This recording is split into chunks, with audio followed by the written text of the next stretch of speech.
There are two stories about two Feng Shui masters. One hoped to use Feng Shui to change destiny and bring prosperity to his family line. The other wanted to use Feng Shui to ruin someone else's fortune. But in the end, could either of them overcome the power of karmic cause and effect? The first story. There was once a renowned Feng Shui master whose assessments of burial sites were remarkably accurate.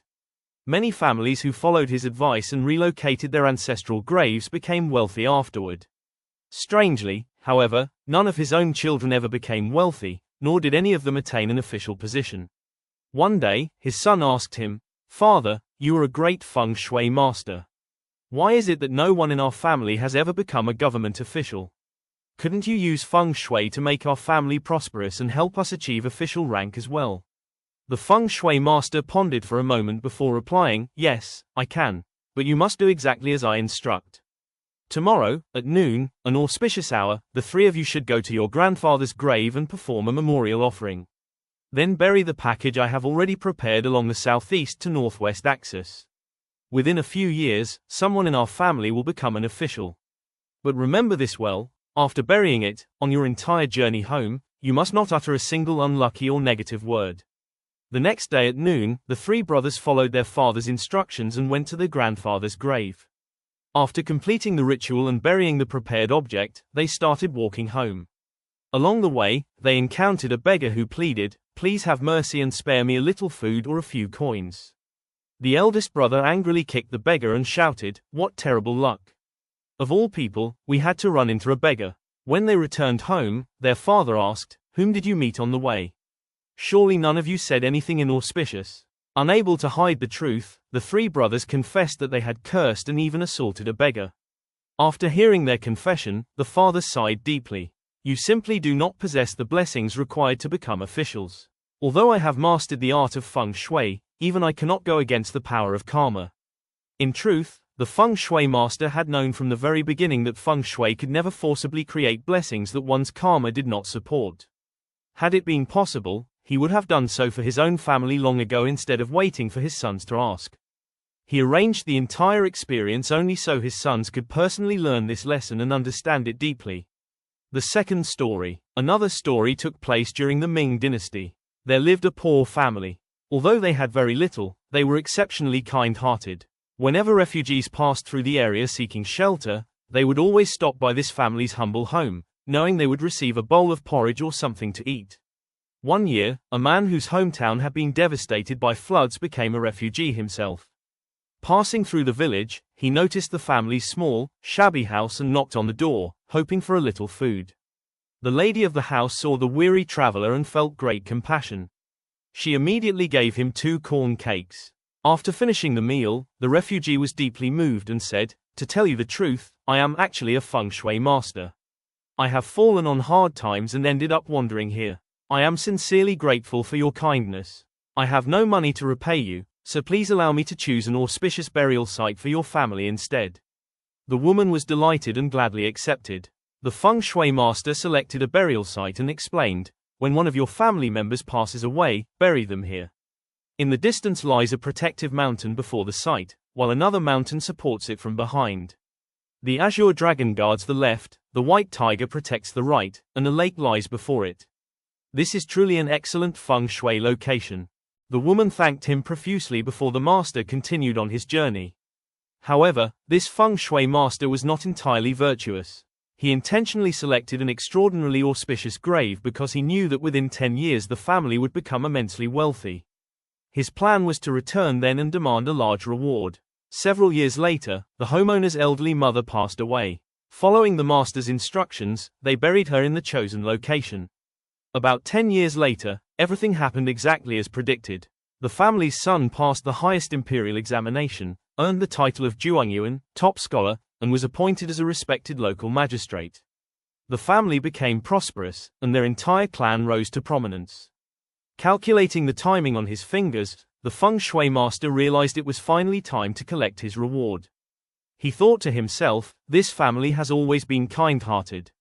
Now that they are wealthy, surely they will reward me generously." So he returned. When the lady of the house saw him, she exclaimed joyfully, "Ah, aren't you the Feng Shui master who selected our ancestral grave? We have finally met again. Great benefactor, thanks to the burial site you chose, my son truly has prospered. He became the top scholar and now serves as a magistrate, receiving an annual salary of 500 she of grain. I must repay your kindness. She immediately brought out 10,000 taels of silver as repayment. Surprisingly, instead of being delighted, the Feng Shui master became furious. He thought, this family is now so wealthy, yet they give me only 10,000 taels. In reality, 10,000 taels of silver at that time was already enough to support several generations of his descendants. But greed knew no limits. Originally, he had expected to receive 500,000 taels of gold. He believed that a top scholar surely possessed wealth on that scale. What he failed to realize was that the family remained completely honest despite their success. Their son was an incorruptible official. Much of the wealth granted by the imperial court was intended to help the people and provide disaster relief. Giving away 10,000 taels of silver had already cost the family nearly half of their own wealth. Yet the Feng Shui master saw only stinginess. Consumed by resentment, he decided to take revenge. One moonless night, he secretly visited the family's ancestral grave. He buried mercury, copper, and several metals traditionally used by Taoist alchemists directly beside the burial site. Being a highly accomplished Feng Shui master, he knew this arrangement would cause the top scholar to encounter serious trouble within 6 months, leading to demotion by the imperial court. He thought, since they were so unwilling to reward me properly, this time I will teach them a lesson. 6 months passed. Instead of suffering disaster, the top scholar flourished. Not only was he unharmed, but the imperial court promoted him even further. He advanced from a local magistrate to a third-rank civil official serving in the imperial capital. His mother was even granted the noble title of lady. The Feng Shui master was furious. What on earth happened? This is impossible. My Feng Shui skills are so profound. Why didn't it work? Unable to understand, he secretly returned one quiet night to inspect the grave. To his astonishment, all the mercury and metals he had buried had completely disappeared. He was utterly bewildered. He thought, I buried these items so carefully. No one else knew about them. There are no signs that anyone dug them up. How could they simply vanish? No matter how hard he tried, he could not solve the mystery. Obsessed by the unanswered question, he eventually became consumed by frustration and worry until he died.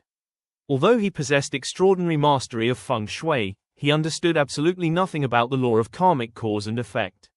Those who continually accumulate virtue and perform good deeds naturally possess blessings. Even if a Feng Shui master attempts to harm them through geomantic techniques, such efforts ultimately have no effect. Even the appearance of a Feng Shui master who helped the family obtain an excellent burial site was itself part of the karmic arrangements created by the family's accumulated virtue. Ultimately, Feng Shui is much like a road sign. People place signs warning that a marketplace lies ahead, or that a dangerous cliff is nearby. Whether the sign exists or not, the marketplace remains where it is, and the cliff remains where it is. The existence or absence of the sign does not create or eliminate reality. Likewise, one man attempted to use Feng Shui to change his family's destiny and bring prosperity. Another attempted to use Feng Shui to destroy another family's fortune. Neither achieved what he desired. From these stories, we can clearly see that the power of karmic cause and effect is far greater than the influence of Feng Shui. Everything in life follows the principles of heaven. Every event arises through causes and conditions. Where there is a cause, there will inevitably be a corresponding result. The ancients said, the I Ching is a guide for the noble person, not a scheme for the petty one.